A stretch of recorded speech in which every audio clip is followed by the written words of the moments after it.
병원은 생명이 태어나는 곳이지만 누군가의 인생이 찢기는 곳이기도 하다. 누군가는 여기서 첫 울음을 터뜨리고 누군가는 이곳에서 매일 눈물을 삼킨다. 언젠가는 슬기로울 전공의 생활은 살기 위해 살아내기 위해 버티는 모든 사람들의 이야기입니다. 1년차 전공의들의 서툰 성장. 오이영 전교 1등 의대 합격 엘리트 코스. 초등학교부터 고등학교까지 누구보다 반짝였던 이름이었다. 전국 모의고사 1등 장학금 수상 인터뷰 요청까지 이어지던 고등학생 시절. 주변 어른들은 늘 말했다. 쟨 뭐든 될 거야. 친구들은 부러움 섞인 눈빛으로 말했다. 넌 진짜 다 가졌어. 그런 오이영이 지금은 재수생 전공의가 되어 산부인과로 돌아왔다. 처음 율제 병원을 떠났을 때 모두가 입을 모아 말했다. 이영이는 이제 끝났다. 하지만 이영은 다시 돌아왔다. 다시 돌아와 버렸다. 그녀는 모든 것을 쉽게 얻었던 만큼 모든 것을 쉽게 놓아버리는 사람이다. 의대도 인턴도 전공의 자리도 아버지가 해준 말 한마디에 버티고 기대고 다시 버텼다. 하지만 정작 그 기대가 무너진 순간 남은 건 공허뿐이었다. 다시 돌아온 병원, 산부인과. 절대 다시 오지 않겠다던 그곳이다. 환자의 피 냄새, 끊이지 않는 진통, 수술실의 긴장감. 모두가 이영을 원하지 않았다. 아니, 그녀 스스로가 이 자리를 원하지 않았는지도 모른다. 하지만 이상하다. 입으로는 못하겠어. 안 해. 그만둘 거야를 반복하면서도 매일 새벽 5시 반이면 병원으로 향한다. 시니컬한 표정, 무표정한 회진, 무성의한 대답 뒤에 숨은 건 사실. 말 못할 두려움과 고독이다. 누군가 따뜻하게 이름을 불러줄까봐, 누군가 정말로 날 붙잡아 줄까봐 기대하지 않으려 애쓰는 눈빛. 오이영은 누구보다 사랑받고 싶은 사람이다. 하지만 사랑받는 법을 잊어버린 사람이다. 지금의 그녀는 무너져 있다. 그러나 그 무너짐 속에서 아주 조금씩 다시 자신의 중심을 찾아가는 중이다. 누구도 몰랐던 오이영의 진짜 이야기. 그 이야기를 우리는 지금 보고 있다. 모든 것을 쉽게 얻었던 만큼 모든 것을 쉽게 놓아버리는 성격. 끈기와 간절함은 애초부터 어울리지 않았던 이름 같았다. 학창시절의 오이영은 누구보다 우쭐했고 누구보다 주목받았으며 누구보다 자유로웠다. 하지만 지금의 오이영은 아무 말도 하지 않고 아무것도 원하지 않는 것처럼 보인다. 병원에선 심드렁한 얼굴로 마치 이곳이 자신의 자리가 아니라는 듯 행동한다. 그런데 이상하게 그 발걸음은 매일 새벽 5시 반이면 어김없이 병원으로 향한다. 아무도 모른다. 오이영이 다시 돌아온 이유를. 그녀조차도. 다만 여전히 마음속 깊은 곳에서 무언가에 끌리듯 매일의 삶을 버텨내고 있다. 그렇게 무기력하게 살아가는 척하지만 사실은 누구보다 외로움을 오래도록 삼켜온 사람. 누구보다 따뜻한 위로가 필요한 사람. 누구보다 다시 시작하고 싶은 사람이다. 표남경, 명품과 화장으로 포장된 자존감. 병원에선 매일 무너지고 인스타 속 남들과 비교하며 초라해지는 하루. 겉으로는 런웨이, 속으로는 생존 투쟁 중인 1년차. 엄제일, 전직 아이돌 하지만 늘 꼴찌. 국시 재수, 인턴 꼴찌, 전공의 꼴찌. 그래도 누구보다 열심히 배우고 뛰고 묻는다. 무너져도 도망치지 않는 사람. 김사비, 모범생 중에 모범생. 공부가 제일 쉽고 교과서가 가장 재밌는 사람. 하지만 현실 앞에선 A 오작동한다. 파트 2 선배들의 책임과 흔들림. 차다해. 빠른 97년생, 이제 막내를 벗어난 2년차. 하지만 선배란 타이틀이 아직은 버겁고 후배의 실수에 본인부터 먼저 흔들린다. 기은미, 추미나의 후계자. 1년차 때는 매일 울고 그만두고 싶었지만 이젠 후배를 따뜻하게 품는 선배가 되고 싶다. 구도원, 모두가 구신이라 부른다. 병동에서, 수술실에서, 외래에서 누군가 위급한 상황에 처하거나 일이 꼬이기 시작하면 자연스럽게 나오는 말. 구도원 선생님 불러요.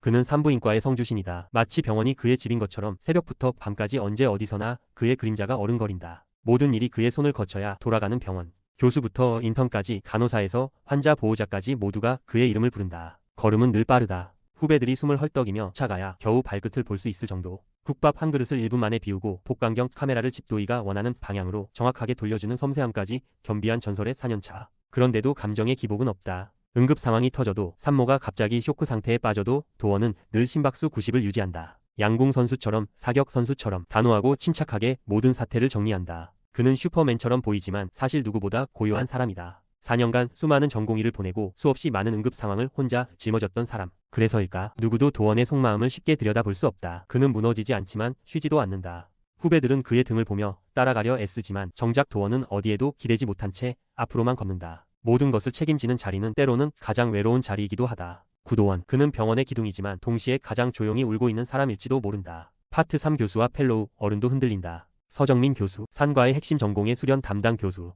매사에 열정적이고 전공의들을 누구보다 따끔하게 혼내지만 사실 그 마음속엔 늘 애정이 앞선다. 전공의 시절 누구보다 치열하게 버티고 살아남았던 그녀는 알고 있다. 하루하루를 버텨야만 했던 그 무게와 두려움을. 그래서일까? 전공의가 실수하면 누구보다 매섭게 다그치면서도 돌아서서는 눈치를 본다. 내가 너무했나? 어떻게 풀어줘야 할까? 혼내는 것보다 다가가는 게 더 어렵다는 걸 안다. 그녀의 전공의 시절은 따뜻하지 않았다. 매일같이 울면서도 병원으로 향해야 했고 입을 앙다물고 참아야 했던 시간들이었다. 그래서 지금의 그녀는 내가 그랬으니 너희도가 아니라 나는 그랬으니 너희는 다르기를 바란다. 때로는 자신의 질문에 1초만 늦게 대답해도 꼬리에 꼬리를 무는 질문을 쏟아내는 물음표 살인마로 돌변하지만 전공의가 제대로 타이클램핑을 선보이거나 센스 있는 석션을 보여주면 누구보다 먼저 회식을 외친다. 그리고 가장 잘 구워진 고기 한 점을 직접 집어 건네며 말한다. 산과하지 않을래? 그렇게 애정을 담아 산과를 권하지만 돌아오는 건 늘 전공의들의 침묵이다. 서운하다. 억울하다. 이토록 진심을 다했는데 아무도 산과를 선택하지 않는 걸까? 전공의들은 왜 자신을 어려워만 할까?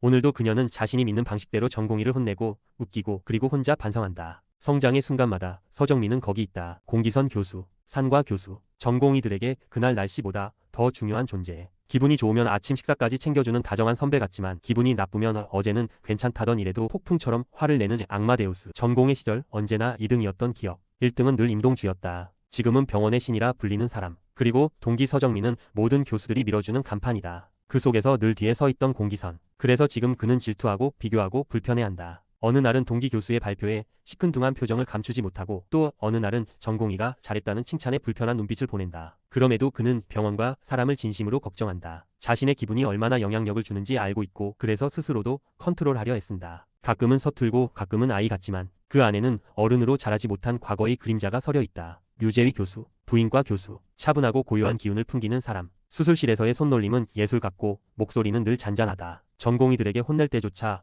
예의를 잃지 않고 힘내라는 말 대신 밥 먹으라고 카드 한 장을 쥐어주는 사람. 하지만 누구도 모른다. 제위가 전공의 시절 얼마나 사람 눈치를 보지 못해 곤혹을 치렀는지. 지금도 전공의 이름을 자주 헷갈려 자기는 이라 부르는 건 무심해서가 아니라 사람을 잘 인식하지 못하는 타고난 약점 때문이다. 그럼에도 그는 늘 존중을 잃지 않는다. 혼낼 일 있어도 반말을 하지 않고 지적보다 방향을 제시한다. 스스로의 한계를 누구보다 잘 알기에 전공의에게 더 부드럽고 따뜻하려 한다. 조준모 교수, 부인과 교수, 산부인과 전공의들이 가장 두려워하는 현실형 상사. 고함, 잔소리, 짜증, 식탐까지 골고루 갖춘 이 사람은 마치 병원 속. 그럼에도 그는 늘 존중을 잃지 않는다. 혼낼 일 있어도 반말을 하지 않고 지적보다 방향을 제시한다. 스스로의 한계를 누구보다 잘 알기에 전공의에게 더 부드럽고 따뜻하려 한다. 고질병처럼 피할 수 없다. 하지만 그 안을 들여다보면 전공의 시절 가난한 집안에서 스스로의 힘으로 의사가 된 사람이 있다. 혼나고 굶고 당하면서도 포기하지 않았던 시절. 그래서 지금의 그는 쉽게 배려하지 않는다. 나도 그렇게 버텼다는 마음이 전공의에게 강하게 작용한다.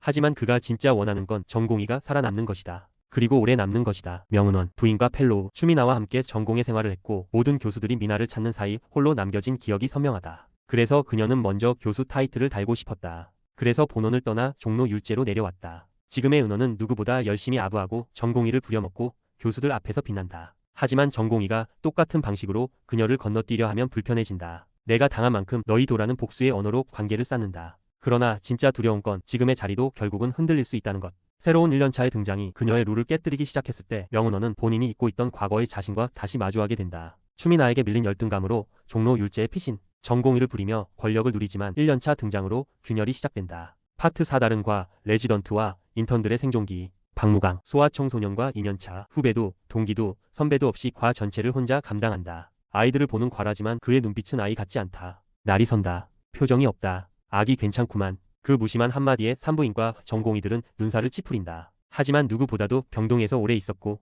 누구보다 많은 밤을 깨어 있었으며 누구보다 혼자 버텨왔다. 말실수 하나로 오해를 사고 해명할 새도 없이 또다시 호출벨이 울린다. 소청과 전공의에겐 감정 표현도 오해를 풀 기회도 없다. 함동호, 마취통증의학과 3년차, 수술방 배정표 위에서 하루를 살아간다. 겉으로는 수술방의 컨트롤 타워, 하지만 실제로는 모든 과에 사정하고 부탁하고 양해를 구하는 을 중의 을. 인턴 시절엔 상냥한 젠틀맨이었지만 산부인과의 끝없는 협박과 압박 속에서 지금은 무표정한 외교관이 되어버렸다. 아기로 산모로 협박당하며 결국 수술방 하나만 더 비워주세요를 반복하는 동호. 이 병원에서 가장 고단한 중재자다. 주상현, 마취과 3년차, 함동호와 함께 마취과를 지탱하는 양축이지만 감정적 회의가 빠르게 찾아오는 사람. 없는 수술방을 만들어낼 수도 없고 이미 진행 중인 수술을 자를 수도 없는데도 산부인과 전공의들은 날마다 배를 째자며 들이닥친다. 무통주사 요청은 하루에도 수십 번. 결국 상현은 오늘도 무표정하게 말했다. 그건 좀 어렵습니다. 하지만 마음속으론 수없이 외친다. 나도 좀 살자. 박준석, 응급의학과 4년차. 병원에서 가장 긴박한 곳에서 일하지만 정작 아무도 그의 사정을 이해하지 않는다.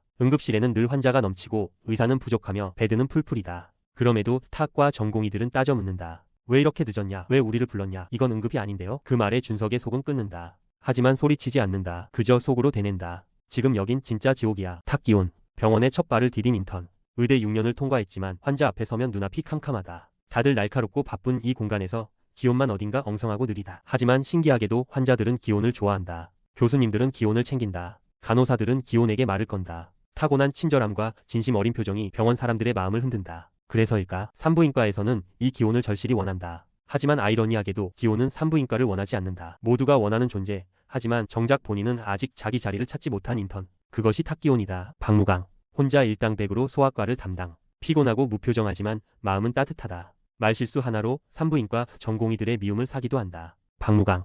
혼자 일당백으로 소아과를 담당. 피곤하고 무표정하지만 마음은 따뜻하다. 말실수 하나로 산부인과 전공의들의 미움을 사기도 한다. 박준석. 베드는 없고 시간도 없다. 타과의 요청과 압박 사이에서 본인이 쓰러질 지경. 탁기혼. 의사면허 갓 받은 인턴. 모든 게 두렵고 서툴지만 이상하게 다들 좋아하는 인턴. 병원 전체가 탐내는 존재. 파트 5 병원 박산. 가족의 눈물. 오주영. 오이영보다 11살 많은 언니. 누구보다 강단 있고 호탕한 성격의 소유자. 세상 무서울 것 없이 날뛰던 오이영이 꼬리를 내리는 유일한 사람. 무조건적인 호통은 없다. 대신 단호한 눈빛과 딱 맞아떨어지는 말 한마디. 그 한마디가 오이영을 멈추게 만든다. 동료, 선배, 후배 누구나 멋있으면 언니라고 말하는 사람. 고목처럼 흔들리지 않고 늘 중심을 잡아주던 사람. 오이영에게는 엄마보다 친구보다 든든한 버팀목이었다. 그런 주영이 요즘 달라졌다. 언제나처럼 기세 좋게 웃던 얼굴이 자주 사라지고 전화기 너머로 들려오는 목소리엔 어딘가 꺾인 기운이 감돈다. 이영은 안다. 언니가 어떤 말을 꺼내기 전에 수십 번은 삼켰다는 걸. 지금 주영은 인생에서 가장 거센 폭풍우를 마주하고 있다. 매번 씩씩하게 걸어가던 그 언니가 이번엔 멈춰 서서 조용히 주저앉아버릴 것 같은 순간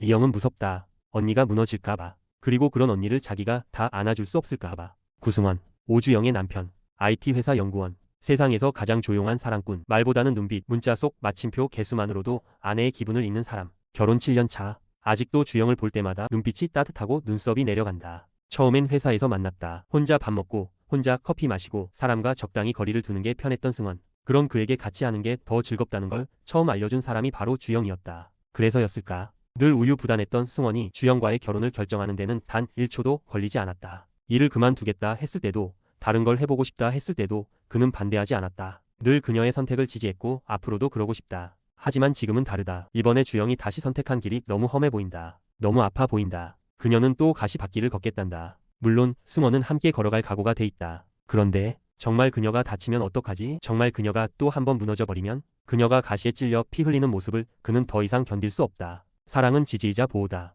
그리고 지금 그는 보호하고 싶다. 끝까지 다치지 않도록. 오주영. 11살 차이. 모두에게 강한 기둥이자 멘토. 하지만 이번엔 자신이 무너질지도 모른다는 두려움에 울고 싶은 사람. 구승원. 아내의 모든 선택을 지지해온 사랑꾼. 하지만 그녀가 다칠까 봐 두려운 마음에 갈등한다. 언젠가는 슬기로울 전공의 생활은 하얀 가운을 입은 사람들의 이야기로 시작되지만 사실은 매일의 삶에 지치고 실수에 주저앉고 누군가에게조차 말 못하고 조용히 울었던 우리 모두의 이야기입니다. 수술실이 아니라도 병동이 아니라도 우리는 하루에도 몇 번씩 인생의 응급실을 오갑니다. 때론 버겁고 때론 외롭고 때론 나만 뒤처진 것 같지만 그럼에도 또 하루를 살아내는 당신. 그 이야기를 언젠가는 슬기로울 전공의 생활이 대신 울어주고 대신 안아줍니다. 이건 의사들의 드라마가 아닙니다. 바로 당신을 위한 드라마입니다. 실수해도 괜찮고 울어도 괜찮고 오늘 하루 살아낸 것만으로도 괜찮다고 말해주는 드라마. 오늘도 살아낸 당신에게 이 이야기를 바칩니다.